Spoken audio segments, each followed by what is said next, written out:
कश्मीरी मुस्लिम doctor को admission देने से इनकार कर दिया हॉस्पिटल में। कहा कि आप पहले अपनी दाढ़ी को शेव करके आएं, उसके बाद ही आपको जो है वो एडमिशन मिलेगी। जी बिल्कुल दोस्तों, ये मामला तमिलनाडु के अंदर पेश आया है।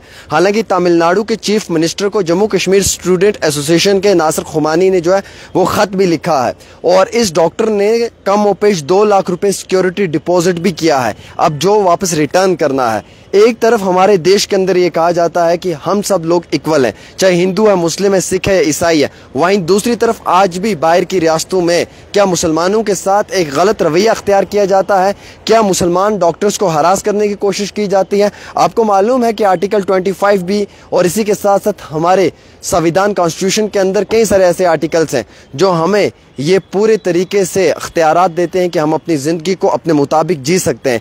इक्वालिटी बिफोर लॉ, उसके साथ साथ right to equality, liberty, freedom और रिलीजियस को लेकर। लेकिन फिर भी अगर इस तरीके के वाक़यात पेश आएंगे तो क्या हम ये कहेंगे कि क्या आज के दौर में भी कास्टिज़म के ऊपर जो है वो फैसला लिया जाता है या कास्टिज़म की बुनियाद के ऊपर जो वो इंसान को तय किया जाता है।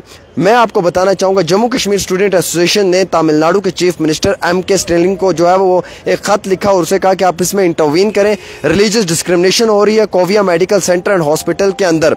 दोस्तों, इस खत में चीफ मिनिस्टर को ये लिखा है कि डॉक्टर जुबैर अहमद जो डॉक्टर है कश्मीर का, उसने सिक्योर्ड की थी नेफ्रोलॉजी में सीट एट KMCH में through NEET SS, super speciality होता है ये, इस इम्तिहान में, और उसकी काउंसलिंग थी। काउंसलिंग के दौरान में तो उसे नहीं कहा गया कहीं पे भी कि इस तरीके की चीज़ है, लेकिन जब सीट की बारी आई तो उस समय एडमिशन देने से उसे इनकार कर दिया, रिफ्यूज़ कर दिया। उसे कहा कि आपकी लंबी दाढ़ी, आप दाढ़ी मुंडवा कर आएँ क्योंकि प्रोटोकॉल्स में नहीं आता है, आपको दाढ़ी को शेव करना पड़ेगा। अब इस्लामिक वे में उसने ये दाढ़ी रखी थी। हमारे धर्म इस्लाम में जो है वो दाढ़ी रखने की सबको इजाज़त है और सब लोग दाढ़ी रखते हैं क्योंकि सुन्नत है, इसको सब लोग पालते हैं। तो फिर अगर इस तरीके की बात आएगी तो संविधान में भी लिखा हुआ है, कॉन्स्टिट्यूशन में भी, कि आपको फ्रीडम है, रिलीजियस फ्रीडम है, आप जिस तरीके से जीना चाहें अपनी ज़िंदगी आप जी सकते हैं। तो फिर रिलीजियस ऑब्लिगेशंस किस बात की हैं। हालांकि इस मामले में उसे कहा कि या तो आपने अपनी दाढ़ी को कवर करना है एक सर्जिकल मास्क से या फिर आपने अपनी दाढ़ी को मुंडवाना है। अब सर्जिकल मास्क से भी वो दाढ़ी कवर नहीं हो पा रही थी। कारण ये बताया जा रहा था कि वो दाढ़ी थोड़ी लंबी थी। फिर उसमें ये कहा हॉस्पिटल ने कि क्लीन शेव अपीयरेंस जो है वो ड्रेस कोड का पार्ट है और उसके साथ साथ हाइजीन प्रोटोकॉल्स को मेंटेन करने के लिए सब चीज़ें करनी पड़ेंगी। लेकिन डॉक्टर जुबैर ने विड्रॉ कर लिया अपना प्रोग्राम एडमिशन से national board of examination medical science में, जिसमें कि नेक्स्ट राउंड के लिए काउंसलिंग थी और refund of ₹2 lakh security deposit की बात भी कही गई। इंतहाई अफसोसनाक बात यह भी है इसके साथ साथ कि इस मामले में चीफ मिनिस्टर ने इंटरवीन तो किया लेकिन उसने इस मामले में सख्ती के साथ रवैया नहीं लिया।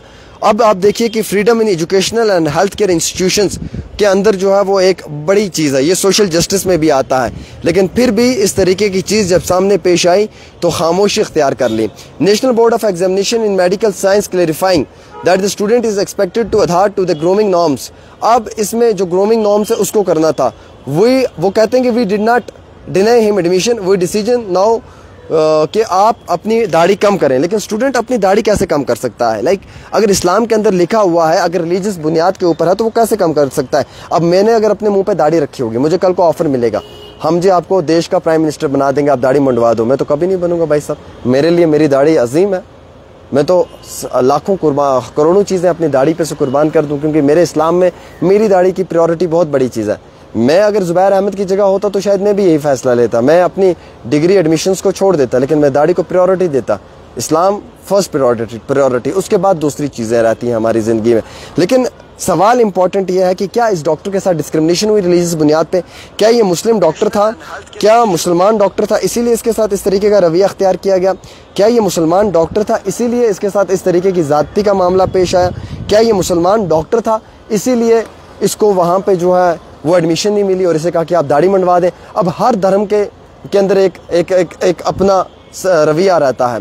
हिंदू हो, मुस्लिम हो, सिख हो, ईसाई हो, हर धर्म का एक अपना भी प्रोटोकॉल है। मैं ये कहना चाहूँगा, दाढ़ी रखते हैं मुसलमान, सर पे टोपी बांधते हैं, उन्हें रिलीजन ऑफ फ्रीडम है, वो रख सकते हैं, उनका आर्टिकल 25 में है, उन्हें इक्वलिटी बिफोर लॉ है, उनके लिए law is equal for everyone, सब चीज़ें हैं देश के संविधान में, कॉन्स्टिट्यूशन में।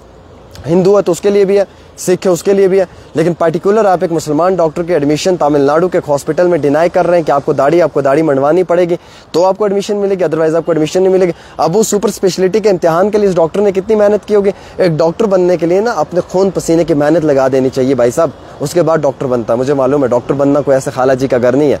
यहाँ पे बड़े बड़े सुल्तान इसके अंदर आए हैं लेकिन वो भी नीट का इम्तिहान क्लियर नहीं कर पाए हैं, मैं क्लियर करना चाहूँगा। फिर सुपर स्पेशलिटी का इम्तिहान क्लियर करना, नेफ्रोलॉजी में सीट निकालनी और उस हॉस्पिटल के अंदर अपनी एडमिशन लेनी, ये बहुत बड़ा एक मेजर चैलेंज होता है, मजाक नहीं है। लेकिन उस डॉक्टर के साथ इंतहाई गलत हुआ है। हम चाहते हैं कि तमिलनाडु का सीएम इसमें इंटरवीन करे, मुदाखलत करे और फौरी तौर इस डॉक्टर को जस्टिस दिलवाने के लिए बड़े पैमाने पर फैसला लिया जाए। ऐसा ना हो कि आज इस डॉक्टर जुबैर के साथ हुआ है, कल को आप और हमारे परिवार के साथ भी हो। यहाँ पे जस्टिस के लिए आवाज उठाएंगे। मैं जस्टिस चाहता हूँ डॉक्टर जुबैर के लिए। We want justice for doctor Zubair, #justice for doctor Zubair, #justice for doctor Zubair, #justice for doctor Zubair. And हम अब इस हैशटैग को ट्विटर पे चलाएंगे, दबाकर चलाएंगे और डॉक्टर जुबैर के लिए जस्टिस की पुकार करेंगे क्योंकि डॉक्टर जुबैर के साथ गलत हो रहा है। मेरे कमेंट्स बॉक्स में कमेंट करें #जस्टिस फॉर डॉक्टर जुबैर और उसके साथ साथ तमिलनाडु के चीफ मिनिस्टर तक ये आवाज पहुंचाने की कोशिश करें कि आपने गलत किया है, आपकी एडमिनिस्ट्रेशन ने डॉक्टर जुबैर के साथ गलत किया है, आपने उसके मुस्तकबिल के साथ खिलवाड़ किया, आपने डिनाई किया है उसे एडमिशन देने में और आपने उसके मुस्तकबिल को जो है वो गलत तरीके से पब्लिक डोमेन में लाने की कोशिश की है। फिलहाल के तौर के ऊपर एक छोटी सी रिपोर्ट, इस खबर को शेयर करें आमिर सुहेल के साथ।